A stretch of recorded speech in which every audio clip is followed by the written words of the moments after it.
Live from downtown Detroit, Local 4 News at 5 starts now. After shoveling this morning, we're not done with the snow just yet. Find out when the flakes will shut off. East side to the west side. To cease fires, stop shooting. There's an alternative. DPD's plan to fight gang violence is expanding.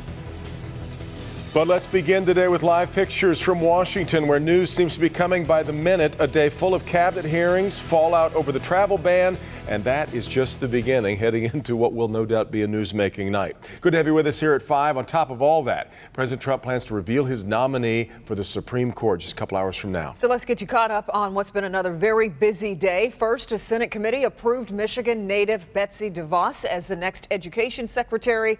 The full Senate will now vote to confirm her. Meanwhile, a local organization has filed a federal lawsuit challenging President Trump's travel ban. We'll have more on that in just a few moments. All of that coming as the president set to roll out his Supreme Court pick in prime time. Our coverage kicks off tonight with Tracy Potts in Washington. Hi, Tracy. Devin, good evening from the White House. Remember, President Trump promised that he would appoint a justice to the Supreme Court who would uphold conservative values, and both of those judges on his short list could fit that bill. We must work with Meeting with cybersecurity experts at the White House, President Trump teased tonight's big announcement on the Supreme Court. And we'll see you in a little while. We'll be announcing a Supreme Court justice who I think everybody is going to be very, very impressed with. But Washington is reacting to the firing of acting Attorney General Sally Yates. Yates refused to defend Mr. Trump's temporary travel ban and questioned whether restricting travel from majority Muslim countries is legal. For the Attorney General to turn around and say, I'm not going to uphold this lawful executive order is clearly a dereliction of duty, and she should have been removed, and she was. Democrats applaud Yates for standing up to the president. She said she would, and she did. I admire her. Yates firing United Democrats today against Attorney General nominee Jeff Sessions. He needs to be able to say no to the president. I have no confidence that Senator Sessions will do that. Democrats delayed action on Sessions today. Republicans will try again tomorrow. The question is he qualified? We know that he will uphold and enforce all laws equally. Homeland Security today asked if the agency got a full briefing before the travel ban went into effect. Secretary Kelly says he read 2 drafts. So we knew it was coming. It wasn't a surprise it was coming. Still coming from the White House tonight, President Trump expected to nominate one of these 2 appeals judges as the next justice on the U.S. Supreme Court. Congressional leaders on both sides of the aisle are invited here tonight to meet the new nominee. Sources tell NBC the Democrats who were invited don't plan to attend. At the White House, I'm Tracy Potts, Local 4. All right, Tracy, and we will bring you President Trump's Supreme Court announcement live at 8 p.m., both on air and online at clickondetroit.com. Now, back here at home late this afternoon, the Arab American Civil Rights League filed a lawsuit in federal court. It challenges the constitutionality of stopping immigration from certain Muslim-majority countries for the next 90 days. Let's get right to our Mara McDonald. She's live downtown at the federal courthouse with more on this, Mara. Good evening and afternoon to you, Kim and Devin. Here's the situation. Here is this lawsuit filed late this afternoon. Yes, it addresses the entirety of the executive order, but it is zeroing in on one particular thing. Let's take a look. The lawsuit was filed late this afternoon against the president as well as the Department of Homeland Security. It bears upon individuals that have a green card holders that are either attempted to come in and denied entry overseas, or individuals that have a threat of coming into the United States. The lawsuit is specifically addressing the status of green card holders, which as of right now will be allowed back in the country but will be subject to an additional layer of screening. The lawsuit does not address the refugee resettlement issue. In the executive order, President Trump put any resettlement on a 120-day hold. In addition, his executive order says anything over 50,000 refugees in fiscal year 2017 would be detrimental to the interests of the United States. We should be taking more. We should be. We are the greatest nation in the world. We should welcome these people who are refugees from Iraq and Syria. Back here live, let's try and put some context to these refugee numbers. Last year, the United States took in 85,000 refugees. About 12,000 of them were from Syria. And as far as the religious makeup goes, it's almost 50-50 between Christians and Muslims. We are live downtown. I'm Mara McDonald, Local 4. Okay, Mara. Well, the snow, you saw it there in Mara's live shot, arrived as promised, and we're now seeing a bit more coming down out there. And right around the freezing mark right now, which can make things tricky here, Ben. Yeah, it's been so long since we had snow. It doesn't want to stop now that it's back. And you can see on 4 Live radar, it's pretty much covering a good portion of the area. There are definitely some darker swaths in here, right along 75 here from Waterford to the city, where we're seeing the snow come down a little bit more intensely. Visibilities are down below a mile in a couple spots. We've been watching I-94 at the Davison here. At least traffic's moving pretty smoothly. Not a whole lot on the roads, but you can see where the visibility has definitely been reduced because of those snow showers out there. Otherwise, we're expecting temperatures to stay above freezing here just a few degrees and then start falling down below 30 degrees tonight. More on that in your 4-zone forecast coming up, guys. All right, Ben. Detroit Police Chief James Craig met with City Council today to deliver a year-in review of sorts. He talked about crime stats improving, the controversial core report on race within the department, and DPD's efforts to curb gang violence. Jason Colthorpe is live with that angle for us this evening. Jason? Kim, it's called Operation Ceasefire, and simply it just wants to end gang violence. Over the last year, DPD has had good success with it on the east side, so it's taking it to the 3 hardest hit precincts on the west side. In the 9th precinct, we saw the steepest reduction in violence. Detroit's Operation Ceasefire saw crime reduced in the 5th and 9th precincts on the east side. Now it's shifting to the west side. And so we're optimistic that we'll see the same results on the west side as we did on the east side. We are in the 8th precinct on the far west side. Again, that's the most populous area in the city. So there's a propensity for more kids to have an opportunity to join gangs. The 8th has also seen an 82% increase in fatal shootings. But Assistant Chief Steve Dolan says the department is focused on the smaller crimes too, and it starts face to face. We go to your house and say, if you commit another crime, you're going to jail, or everyone in your crew is. Period. Former gang members are often involved and have a simple message. There's a better way to go. Some don't believe it, and they end up in a joint, or they end up dead. My big thing is there's not a lot of OGs, old gangsters around. They're in prison. Most of the young cats are dead in prison. So is that what you want? And people in the roughest precincts are seeing the difference. And I got a house down the street. It never's been vandalized. It's empty. It's been empty for years. So I guess they're doing a good job. The other 2 precincts we're talking about here are the 12th and the 6th on the west side. And the interesting thing Detroit does, in addition to talking directly to kids that are either in gangs or could end up in gangs, they talk to their families. And this recently, Chief Craig brought in an ER trauma surgeon, a doctor, to talk about the damage he sees when these kids come in with bullet wounds. And he says that really hit home as well. Reporting live tonight, Jason Colthorpe, Local 4. Jason, thank you. The search is on for the suspect wanted in an armed robbery. Take a look here at surveillance video from the scene. It happened on East State Fair near I-75. A lone armed suspect went inside this business Saturday morning and robbed it at gunpoint. No one was hurt, but the suspect took off with an undisclosed amount of money. If you have any information, call police. When Dan Gilbert and Tom Gores rolled out their plan to bring a Major League Soccer team to Detroit, they put out this video showing what the stadium would look like. In it, there is one detail you might not have noticed. It shows the stadium on the site of the proposed Wayne County Jail. That's property that Gilbert doesn't own. County leaders say they are moving ahead with the jail, but Gilbert says he's ready to make a deal. We bring in Rod Maloney live tonight. Rod, we're hitting deadlines as far as the MSL is concerned. So you spoke with Gilbert today. Yes, I did. And, you know, he's making no bones about the fact that he expects to put a soccer stadium here, even though he doesn't have a soccer team and doesn't know whether he's going to have a soccer team. But we did get a window into exactly why it is that he thinks this is an important parcel of land, because he thinks it could be the center of a new downtown. We are going to meet the deadline, which is the 10th of February, and we think it'll be a pretty strong offer overall. When you're a billionaire, you can afford to make big plans on spec. Replacing this rusted-out hulk of a failed jail with a soccer stadium is something Dan Gilbert's unrelenting about, because he sees Detroit's downtown taking on a vastly different look. The site is a fairly large site, and it's also downtown, and you probably also know there's talk of pushing 375 up to grade. If that happens, you're going to have even a more interesting property over there, because it'll be a central part of downtown. Wayne County waited a long time to try and figure out whether Gilbert's plans are pie in the sky. It has a construction company ready to rebuild this ill-fated site. For Gilbert and his partner Tom Gorez, there's a larger problem, though. In order to put professional soccer next door to Gilbert's Greektown Casino, he also needs to find a spot where he can not only build a new jail, but also a new court building to replace the Frank Murphy Hall of Justice. In previous attempts to settle this jail issue, cost estimates for both ran roughly $500 million. Gilbert remains unconcerned.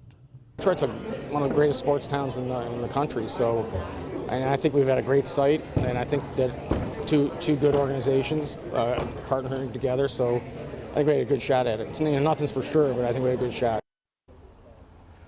Now, here in Wayne County, they're not talking about any of this either. Gilbert didn't really want to say much. The county's not talking either because they want to get a look at the proposal. Now, if the proposal comes in, say, tomorrow or the next day, it might give them a week or so, 10 days, to try and decide whether they think the plan is viable, and if not, then perhaps they start construction on the jail, because that's when the sheriff says he wants to get going and he's got a contractor waiting to go. But what's going to happen? As of right now, you need the crystal ball. Back to you. A bit of a poker game going on, but at last check, MLS wanted to be here. So let's see what happens. We'll see. Yeah. All right, Rod. It's an innovative new approach to tackling drug addiction. Ahead here at 5, how local police, city leaders, and even the lieutenant governor are coming together to encourage addicts to go to police departments. Doc? Well, the flu isn't the only illness going around this time of year. Ahead in Good Health, 4 things you need to know about the norovirus that may help keep you from getting it. Mayor Duggan says Detroit's demolition program is back on track. New faces, new procedures, new way of doing business. Yes, the city agencies made mistakes. There's no question about it. We did not build a strong enough corporate compliance team. Now there's still the matter of $7 million the feds say the city owes. Who's going to pay that bill? We'll take a closer look coming up. Thursday, new at 6. Only takes them a few seconds. In-store security footage shows the trick thieves are using to get you to leave your purse unattended for just a moment.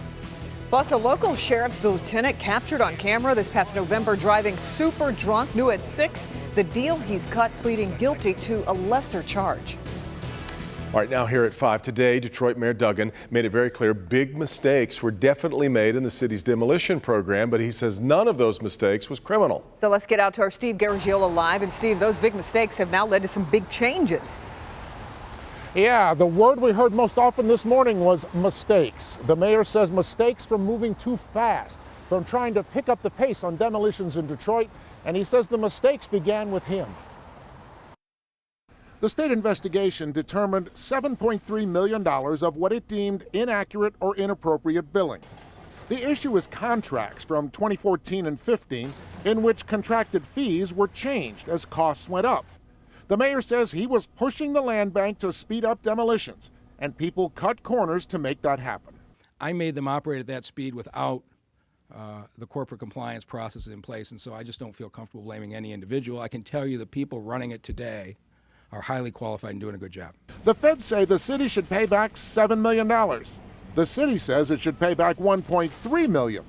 The mayor emphasizes this is not a case of corruption, but one of carelessness. The city agencies made mistakes. There's no question about it. We did not build a strong enough corporate compliance team to manage the high volume. The good news for residents in Detroit is that the demolition program remains on full speed. We've been averaging about 30 demolitions a week right now. We expect to be up closer to 100 a week by the end of spring. We expect to get near 5,000 demolitions this year. How should the mayor be judged for his part in them? We made mistakes trying to do the right thing, and the people of Detroit will judge whether that's excusable or not.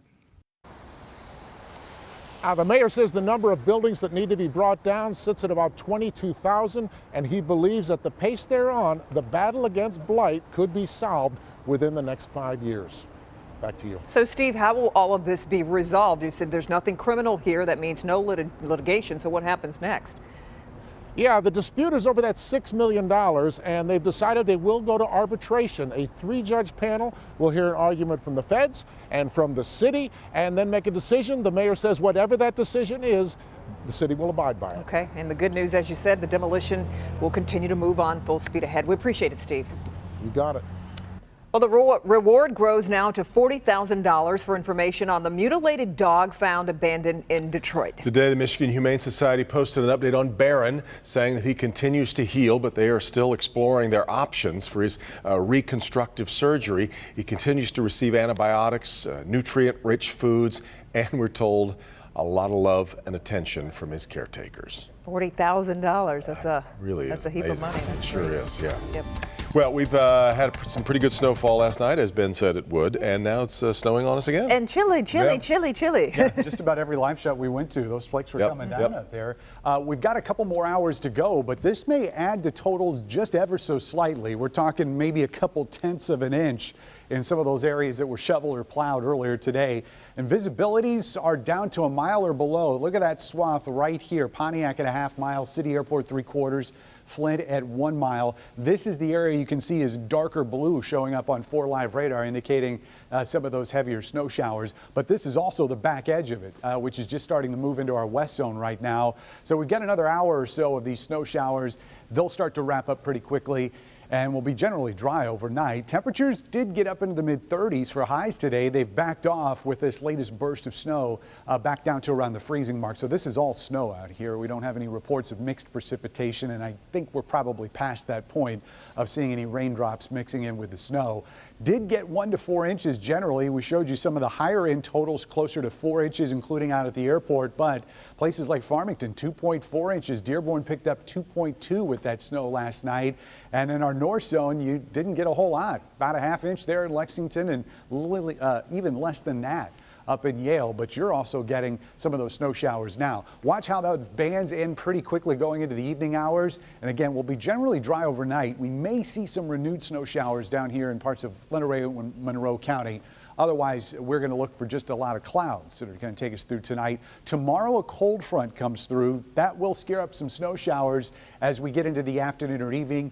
Shouldn't be anything significant as far as accumulations. Again, may dust the ground in a couple spots, but it's the air behind that front that's going to have more of a lasting effect on our forecast. 29 tonight, snow diminishing with that 7 to 13 mile an hour wind. Highs tomorrow back into the mid-30s, but that's it for those mid-30s. It gets chillier after that. We'll look at your highs in our 4-zone forecast. In our metro zone, those numbers will be our highest, right around the city at 34, Dearborn at 35, and same numbers downriver. South zone tomorrow, high temperatures anywhere between 34 in Belleville and 36 in Luna Pier and Morenci.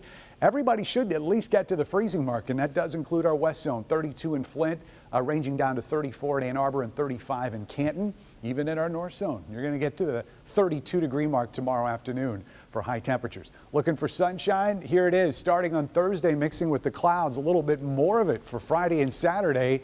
And we may even see some Sunday with a couple snowflakes mixed in there, but man, it is going to be chilly. Morning lows in the teens, daytime highs in the 20s. So Mother Nature gives with one hand and takes away with the winter. We've been wondering where it went. There it is. Exactly. Thanks, Ben. All right, here's Kim DeGiulio with a look at what she has ahead here at 5. Students here at Bates Elementary are spending thousands of hours on their tablets and cell phones, and they're getting rewarded for it. I'll explain why. It's what you don't know that may make it worse. I've got the 4 things you need to know about the norovirus that could help keep you from getting it. That's next in Good Health.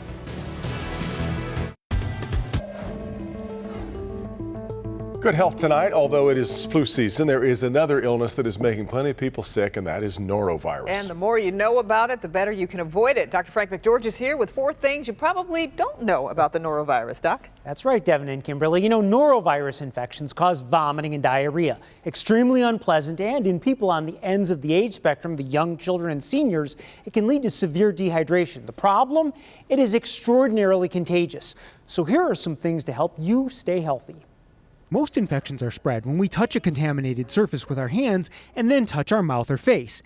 That's why we tell people to wash their hands or use hand sanitizer on a regular basis. But did you know that alcohol-based hand sanitizers aren't effective against norovirus? The CDC says alcohol-based hand sanitizers can be used in addition to hand washing, but aren't a substitute when it comes to norovirus. Now, the virus is extremely contagious. When people are infected, they begin to excrete billions of virus particles that can spread to other people.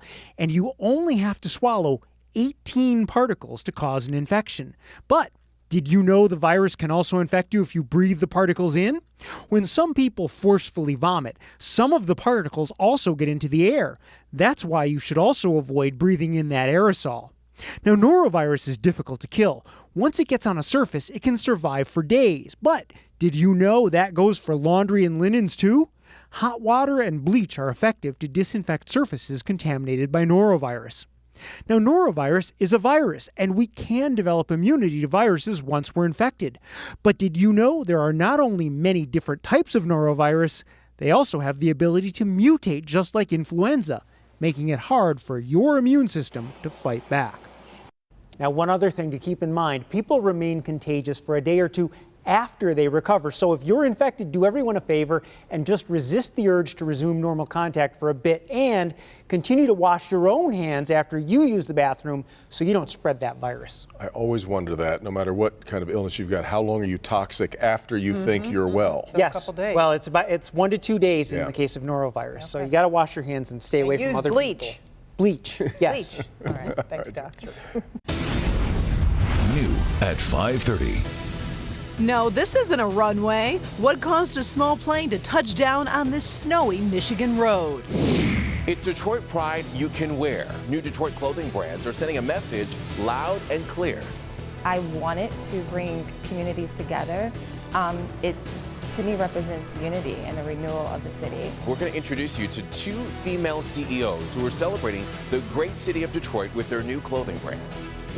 Drug addicts no longer have to get thrown in jail if they don't want to. How they can help beat their addiction before it's too late. Next week, live from downtown Detroit, Local 4 News at 5:30 starts now. Hope, not handcuffs. A dramatic new approach to battling addiction launches today. Police want people battling addiction to come to the police department, not to be arrested, but to get help. Yeah, Macomb County rolling out that program called Hope, Not Handcuffs today that both law and order trying to get behind, along with mental health advocates and abuse counselors. Jason Colthorpe, live in Clinton Township. Jason, drug addiction is a problem police have just never really been able to solve with more arrests. Yeah, it's a real vicious cycle, Devin. And this is a program that's almost 2 years in the making. And as they roll it out, they know they're going to have some problems with this. One of them being expecting drug addicts to walk into a police department and turn themselves in asking for help. That's pretty daunting, but they know they don't want to wait 1 day more to get these folks the help they need. If you can make it to the starting line, we'll help get you to the finish line. Macomb County law enforcement, along with the lieutenant governor, uniting to announce a new way to fight drug addiction. And to stop looking at addiction like it's a law enforcement or a criminal issue and looking at it more like a healthcare issue. Jail and prison, that's no place to treat addiction. Hope, Not Handcuffs will allow people of any age to voluntarily come in and ask for treatment. We're reaching out our hand to you. We will find you a bed. On the front lines are the Angels, more than 250 volunteers who've been touched by addiction, ready to respond at all hours for someone who wants help. I see the person underneath the addiction, and that's the person I want to help. Peggy Brennan's granddaughter battled a heroin addiction for 7 years. Anybody who's had somebody with addiction, heroin, narcotics, whatever it is, they're on board with this because we want to help these addicts. He's a good kid, came from a good home. Lisa Wood's son is in jail for a year because of his heroin addiction. Thank God the police saw him down on 8 Mile because he probably would have died. He hadn't used in a year. We just hope that we're going to be able to accommodate everybody. Whatever we're doing is better than what we were doing yesterday, which was nothing to help these people. Yeah, a lot of support with this. A lot of people with skin in the game here on this. And if you're wondering, they have no idea how successful this program will be. But they're saying so far, today was the rollout. Before it even began, 4 people signed up online to get in this program and are either in rehab or in detox. So people are already getting involved. That's a pretty good sign. Live in Clinton Township, yeah. Jason Colthorpe, Local 4. Yeah, pretty quick adaptation to it, Jason. But just to clarify, once they're arrested, it's too late, right? For now. You know, that's one thing. But yes, if people do get arrested on a drug crime, they're in the system. They got to go through the legal recourse with that. But this program's just beginning, and they want to try and build this and, get to the point where they can help people who are getting arrested or have overdosed, and that's down the line. But they want to roll this out and get moving and see where it goes from here. Devin. All right, Jason. Well, two mysteries unfolding in Detroit after two women are found dead in two separate locations. The first woman was found yesterday afternoon around 4:30 on the 15,000 block of West Parkway near Midland Street. She's described as a white female in her 30s with multiple tattoos. Detectives saw a puncture wound on her neck and tire tracks leading up to her body. Meantime, a half hour later, police found another woman inside two trash bags. She was here on the 4500 block of 28th Street near Buchanan inside a garage. Police are still waiting to learn the cause of death. Well, today crews broke ground at the construction site of the Shinola Hotel in Detroit. Building a joint project between two very well-known Detroit-based companies, Shinola and Bedrock Detroit. The hotel being built right in the middle of downtown, just a few blocks away from Campus Martius. Speaking at the event, Tom Lewan, Shinola's CEO, elaborated on the ultimate goal for the project. It's about creating jobs, it's about a commitment to craftsmanship, and it's about making things that last. We want this to be downtown's living room. This should be a place that everybody can come, enjoy great food, enjoy great events, have a meeting, just take in the experience. 130-room hotel expected to be complete in the fall of 2018. Oh, I'm over here with Ben, and we've got snow as you promised. And you saw that live shot with Jason Colthorpe. It was getting in his eyelashes there. Look at that. Big that wet flakes out not going to there. be any fun driving home tonight. No, and really, visibility is going to be the problem. I don't think we're going to see a whole lot as far as additional accumulation. But it is coming down out there, especially north of the city. Pontiac reporting moderate snow.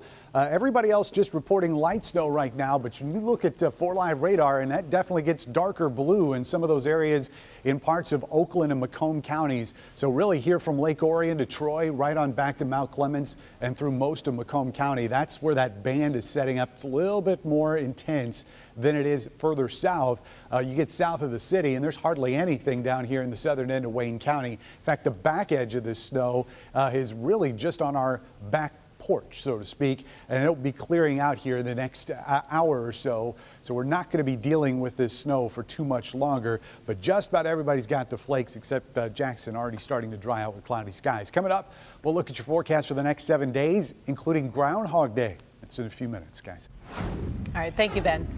Across Michigan tonight, we're following stories from Mills Township and Sturgis. Let's start in Plainfield Township near Grand Rapids. That's where a man suspected of robbing a McDonald's and then leading police on a standoff for nearly 2 hours at a nearby motel was arrested. Deputies escorted the man down the stairs of the motel. This was about 10 o'clock this morning. A SWAT team broke a window in the man's room before he then surrendered. Authorities were searching for the man who had robbed a nearby McDonald's at gunpoint just hours before the standoff started. They have not yet said if that's the man in custody, whether he is the robber. A small plane was forced to make an emergency landing on a snowy road here in our state. Take a look at that. Can you imagine seeing that? Wow. Yeah. It happened earlier today in Mills Township over in Midland County. That's about 100 miles northwest of Detroit. The county's sheriff said the plane took off from an airport in Midland County, flew 9 miles, but then was forced to land due to engine trouble. Inside was the 52-year-old pilot, his 38-year-old co-pilot, both from Michigan, nobody injured. What a scene. Yeah, it was. 7 people are behind bars tonight after being arrested in a police raid that uncovered a house filled with crystal meth. Yeah, police executed a search warrant around 6:30 Monday evening at a home in Sturgis and found a large amount of crystal meth and drug paraphernalia.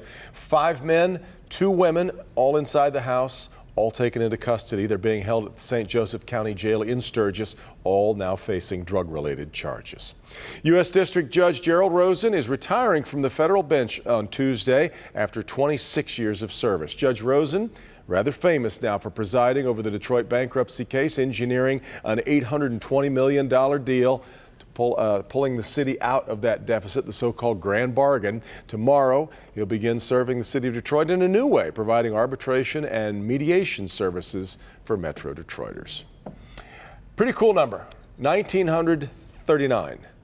Any idea what makes that cool? Well, that's the number you get when you add up the number of hours students at Bates Academy in Detroit spent reading since November. Very impressive, and that divides out to a little more than 80 days of reading, making the students at Bates the top readers in a really fun competition.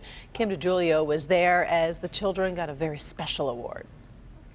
Normally when a student wants to read a book, they'd come here to a library. But now students here at Bates Elementary and other students who attend DPSCD schools can trade in their books for access to thousands of books on their tablets. Thanks to a new digital reading program called MyOn. 41 DPSCD schools have had access to it since November, and the response has been overwhelming. It's amazing how from one day to the next, like thousands of books are being read. In the last 3 months, students at Bates Elementary spent more than 1,900 hours reading, the most out of all 41 schools. And third grader Jacob Vincent read the most, more than 41 hours total. You read the most hours of anybody in the Detroit public school system. After I read one book, I actually really wanted to read another and another and another. In fact, Jacob enjoyed the MyOn reading program so much, his parents had to crack down on him about reading too often. We would catch him at night under his covers, you know, like reading on the computer, on his laptop. This is just phase 1 of the district's partnership with the MyOn program. MyOn will ultimately be available for 65 schools in the district, giving kindergarten through third grade students access to more than 5,000 high-quality digital books. I am really happy that they made the website MyOn. I'm so proud of you. Good job. Good job. Keep the reading up, okay? Reporting in Detroit, I'm Kim DeGiulio, Local 4. Lots of good news for reading and readers this week so far. Really nice to see. It's been nicknamed the spaceship. Some call it the Death Star brought to life. New tonight, who's set to move into the stunning new building and why getting inside will almost be as hard as getting into the White House. It's Detroit pride you can wear. New Detroit clothing brands are sending a message loud and clear. It, to me, represents unity and the renewal of the city. We're going to introduce you to 2 female CEOs who are celebrating the great city of Detroit with their new clothing brands. All right, Everett, but first they broke in, trashed the place, and that's not all. What one woman found a robber doing inside her house that left police stunned. Next. Doug is married. New at 6. So many stories, a steady drumbeat about priests having improper sexual relations. Well, in this case, the priest has decided it's time to strike back. We'll tell you how and against whom ahead. An eyesore in the city coming down right now. Why this particular project got immediate action and what you can do to take care of blight in your own neighborhood. It's new tonight. In Ohio, a man is accused of breaking into a home and making a big mess, leaving food and trash everywhere. Homeowner says she came home and found the man then taking a shower. And he's in here sitting down like this with the shower going, rinsing his hair.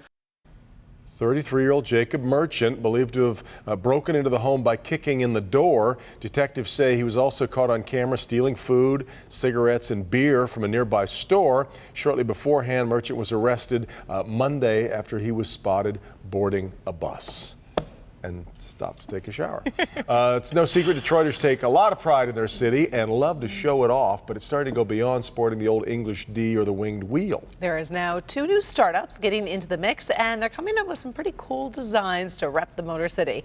Looking forward as Everett Cassamy introduces us to 2 entrepreneurs looking to hit it big.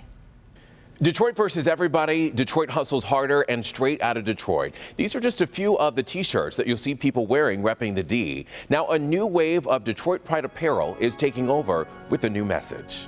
Well, I Am My City, it's a brand. It's more than a t-shirt line. I envision it as a movement. Meet Dawn Patterson. She's the CEO and one-woman army behind I Am My City Detroit. I want it to bring communities together. It, to me, represents unity and the renewal of the city.